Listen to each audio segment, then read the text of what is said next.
விசிகேயோட இளைஞரணி மாநில செயலாளர் சங்கத்தமிழன் அவர்கள் பேசினது தான் ஒரு பெரிய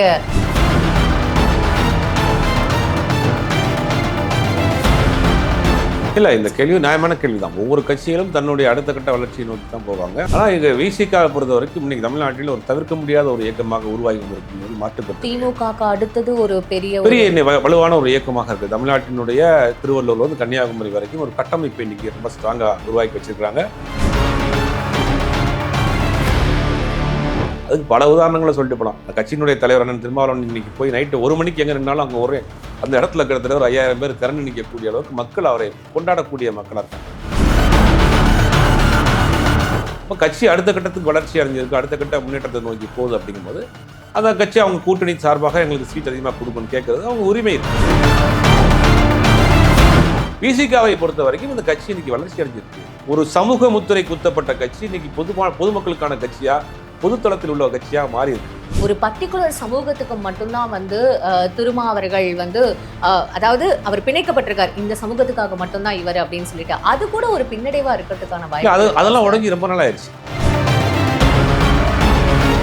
ஏன்னா நமக்கும் விசிகாவுக்கும் ஆந்திராவுக்கும் எந்த தொடர்பும் இல்லை. அங்கே போய் தேர்தலில் போய் நிற்கப்படுறது கிடையாது. ஆனாலும் அங்கே ஒரு பாதிக்கப்படுறது ஒரு அரசியல் இயக்கம் பழிவாங்கப்படுகிறது. ஒரு அரசியல் இயக்கம் அங்கே குறிவைக்கப்படுகிறது. அங்கே அநீதிக்கு ஆளாகிறான். அநீதிக்கு ஆளாகிற பக்கத்தில் நம்ம ஆதரவாக நிற்கணும் அப்படிங்கிற ஒரு இதோட போய் நிற்கிறது. இந்த கூட்டணி, இந்த பிரச்சனைகள் இதெல்லாம் வரும்போது விசிகா எங்கேயாவது வெளில போயிடுமோ அப்படின்ற ஏதாவது ஒரு பயம் இருக்குமா சார் உங்களுக்கு? இருக்கும்போதே அந்த ஆளும் கட்சிக்கு எதிராக நிறைய மாநாடுகள் நடத்தியிருக்காங்க, நிறைய பேரணிகள் நடத்தியிருக்காங்க, நிறைய கூட்டம் நடத்தியிருக்காங்க. அப்படி இருக்கும்போது அது கூட ஒரு யோசனையா இருக்கும்ல சார். அப்போ திமுக தொண்டர்கள் ஆகட்டும் சரி, அவங்கள சப்போர்ட் பண்றவங்களுக்கு ஒரு அதிருப்தி கிரியேட் பண்ணும். எஸ்ஐஆருக்கு திருப்பி வருவோம். எஸ்ஐஆருக்கு அதிமுக ஏன் இந்த நிலைப்பாடு இருக்குது? குறைந்தபட்சம் தள்ளி போடுங்க, இல்ல கொஞ்சம் டைம் எடுத்துக்கங்க. 1 மாசத்துல முடியாது. எங்க போய் டாக்குமெண்ட் கலெக்ட் பண்ண 2008 டாக்குமெண்ட் நான் எங்க போய் வாங்குறது? என்னோட டாக்குமெண்ட் 2008 டாக்குமெண்ட் நான் எப்படி எடுப்பேன்? எங்கள் அப்பாவோட டாக்குமெண்ட், எங்கள் அப்பா 1947 சுதந்திரத்துக்கு முன்னாடி பிறந்தவர். எங்கள் அப்பாவோட டாக்குமெண்ட் வேணும்னா பிரிட்டிஷ்காரர் தான் வாங்கணும். நயனா நாகேந்திரன் வேற ஒரு விஷயம் சொல்லியிருக்காரு, விசிகே வெளியில வந்துடும் திமுகலேருந்து அப்படின்னு. அவர் விசிகாவை எப்படியாவது கொண்டு வரணும் அப்படிங்கிறதுல அவங்க ரொம்ப முனைப்பா இருக்கு. அரசியல் அவர் பார்க்கக்கூடிய விஷயம் சீட்டு மேட்டர் கிடையாது. பாஜக கூட போனால் அன்னைக்கு என்னென்னலாம் ஆகலாம். அதெல்லாம் தூக்கி போட்டுட்டு இங்கே ஒரு கொள்கையின் அடிப்படையில், பிரச்சனையின் அடிப்படையில் இங்கே நிற்கிறாங்க இல்லையா? இந்த இமேஜ் தான் உயர்ந்துட்டே போகும்.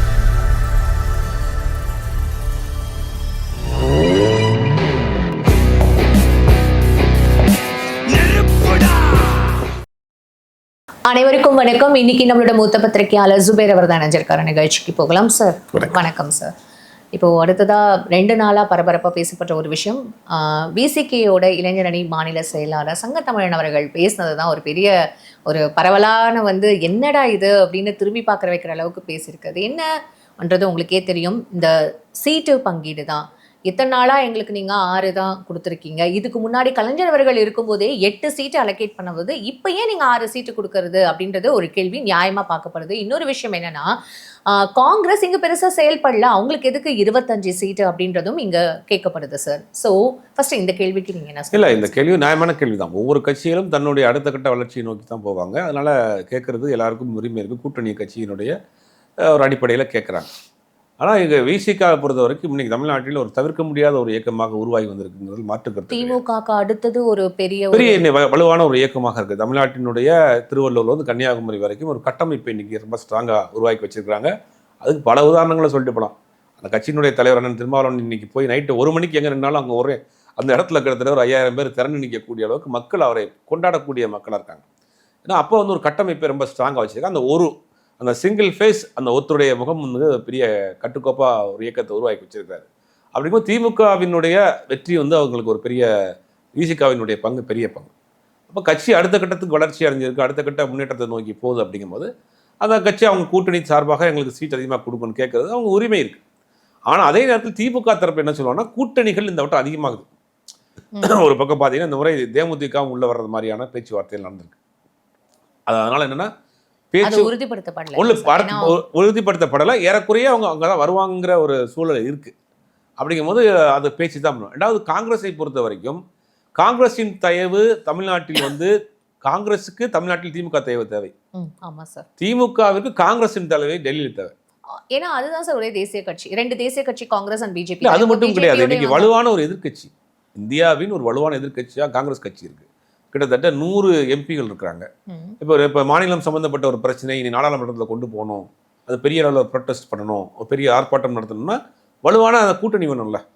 அப்போ திமுகவிற்கு தேசிய அளவில் போகிறப்ப காங்கிரஸின் தயவு தேவை, காங்கிரஸுக்கு தமிழ்நாட்டில் திமுக தயவு தேவை. இது கிவ் அண்ட் டேக் தான். அதே நேரத்தில் காங்கிரஸ் இங்கே எப்படி செயல்படுது அப்படிங்கிறது பெரிய விமர்சனத்துக்குள்ளான விஷயமா தான் இருக்குது. ஏன்னா இப்போ முதல்ல இருந்த தலைவர் அழகிரி இருந்ததுக்கும் இப்போ செல்வப்பகை பெருந்தகை வந்ததுக்கு பிறகும் கட்சி கொஞ்சம் ஆக்டிவாகவே அவங்க வேலை பார்க்குறாங்க, அதிலெல்லாம் மாற்றுக்கிறது கிடையாது. இவர் கேட்குறது வந்து எல்லா கட்சியுமே கேட்குறாங்க. நேற்று கூட கம்யூனிஸ்ட் தோழர்கள் கேட்டிருக்காங்க, எங்களுக்கு டபுள் டிஜிட்டில் வேணும்னு கேட்குறாங்க. அப்போ தேர்தல் நேரங்களில் வந்து அது கேட்குறது எல்லாருடைய உரிமை.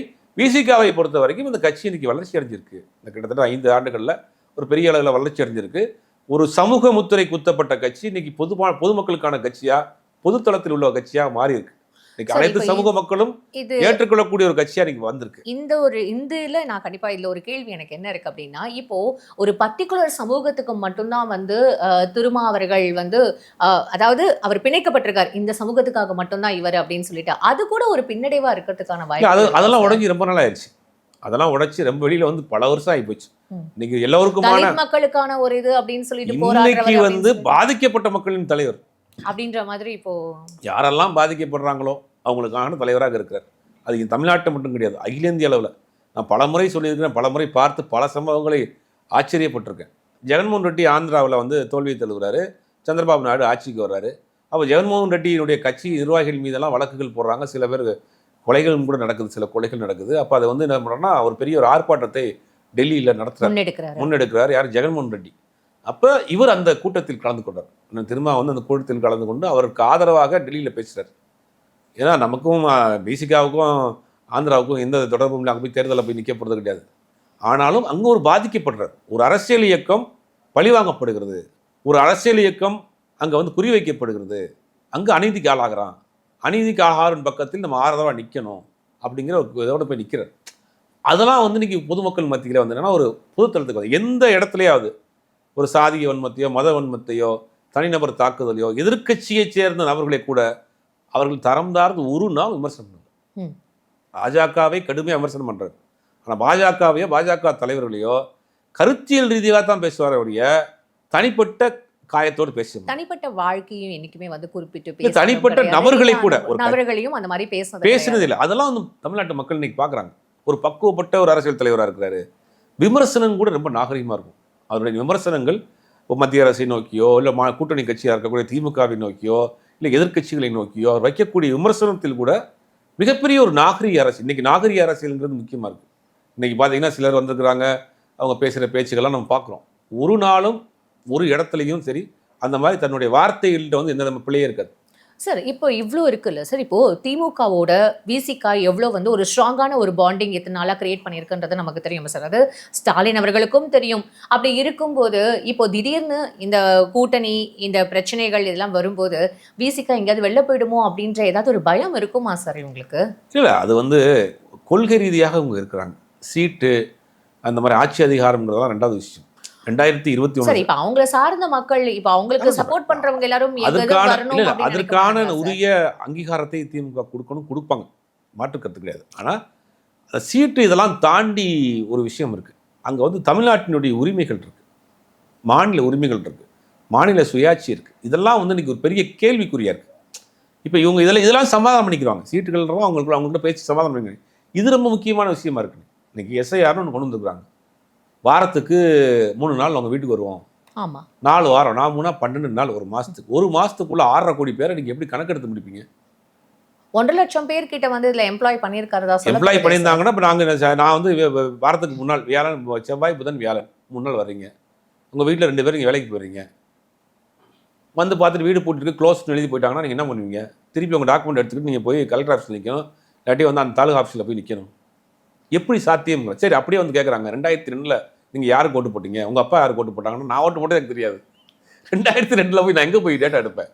அவ்வளோ ஷார்ப்பாக நம்ம என்ன ரோபோ ரஜினிகாந்த் நம்ம பட்டனு தட்டோன்னு 2002 போயிட்டு வந்து டைம் ட்ராவல் பண்ணியா போக முடியும்? அப்போ இதெல்லாம் சிக்கல் இருக்குது.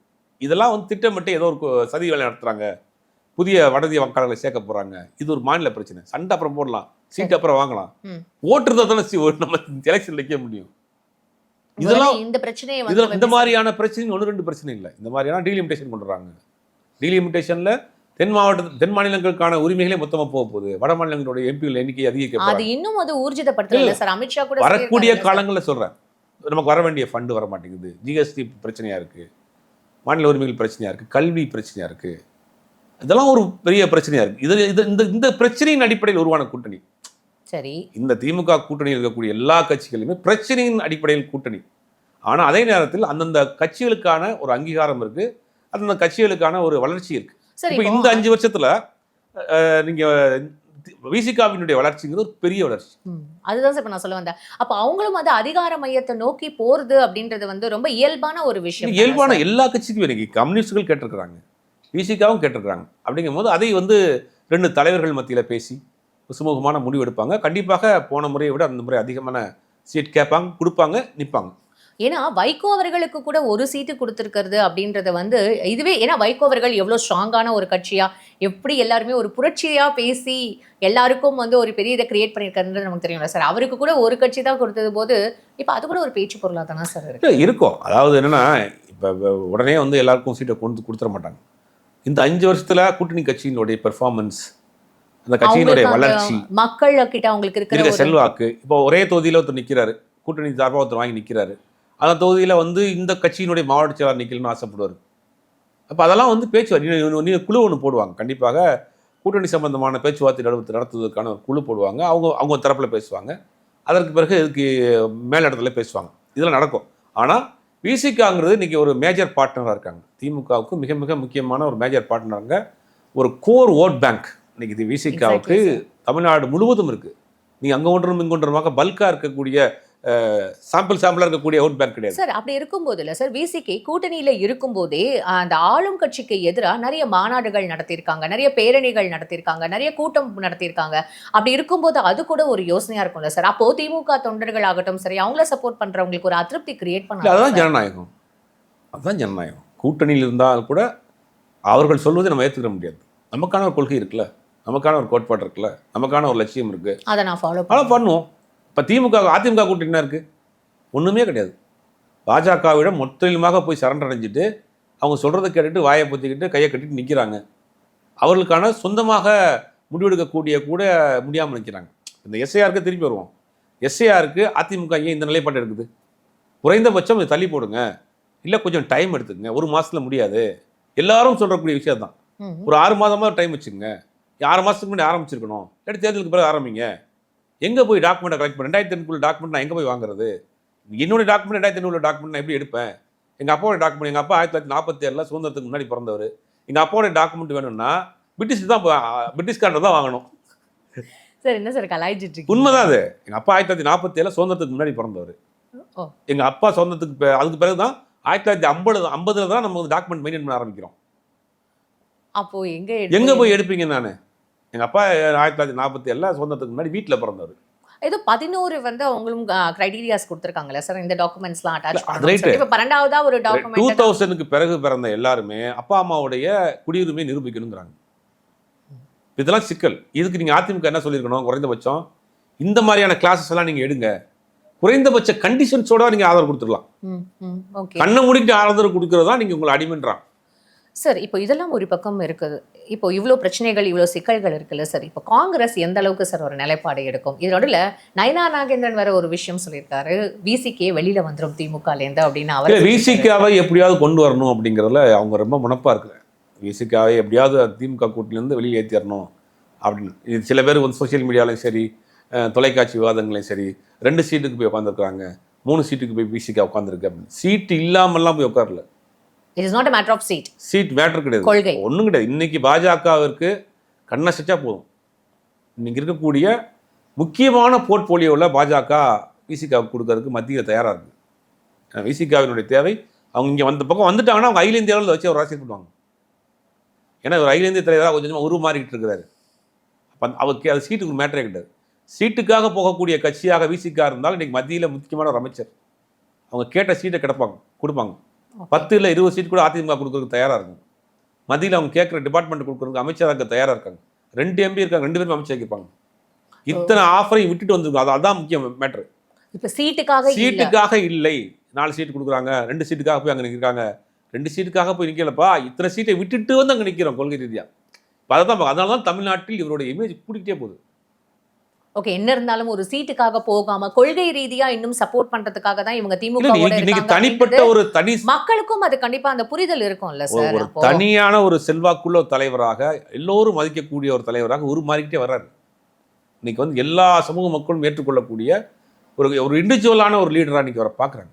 அதுக்கு என்ன காரணம்? அவர் எடுக்கக்கூடிய முடிவு, அரசியல் அவர் பார்க்கக்கூடிய விஷயம். சீட்டு மேட்டர் கிடையாது. பாஜக கூட போனால் நான் இங்கே என்னென்னலாம் ஆகலாம், அதெல்லாம் தூக்கி போட்டுட்டு இங்கே வந்து ஒரு கொள்கையின் அடிப்படையில், பிரச்சனையின் அடிப்படையில் இங்கே நிற்கிறாங்க இல்லையா, இந்த இமேஜ் தான் உயர்ந்துகிட்டே போகும்.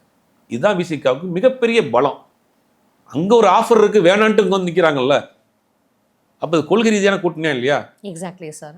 அதைத்தான் வந்து இன்னைக்கு தமிழ்நாட்டு மக்கள் வந்து ஒரு தவிர்க்க முடியாத தமிழ்நாட்டின் ஒரு அரசியல் தலைவராக பார்க்குறாங்க.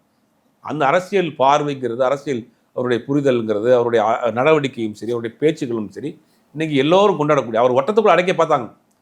அந்த வட்டம் வந்து ஒரு பெரிய இதாக மாறி நிற்கிது இன்னைக்கு. ஏன்னா அதனால தான் சொல்கிறேன், சீட்டுங்கிறது 2 தலைமை சம்பந்தமாக பேசி முடிக்கக்கூடிய விஷயம். கண்டிப்பாக அதிகமான சீட் கேட்பாங்க, அதிகமான சீட் கொடுப்பாங்க. ஏன்னா கட்சி வளர்ச்சி அடைஞ்சிருக்குங்கிறத மாற்று கருத்தே கிடையாது. Fine sir. வரப்போகிற சட்டமன்ற தேர்தல் எல்லாத்துக்குமே நமக்கு வந்து ஒரு பதில் சொல்லும் அப்படின்றத நம்மளும் எதிர்பார்ப்போம். இந்த நேரம் ரொம்ப அழகாக எல்லாத்துக்கும் பதில் சொன்னீங்க. உங்கள் நேரத்துக்கு ரொம்ப நன்றி சார்.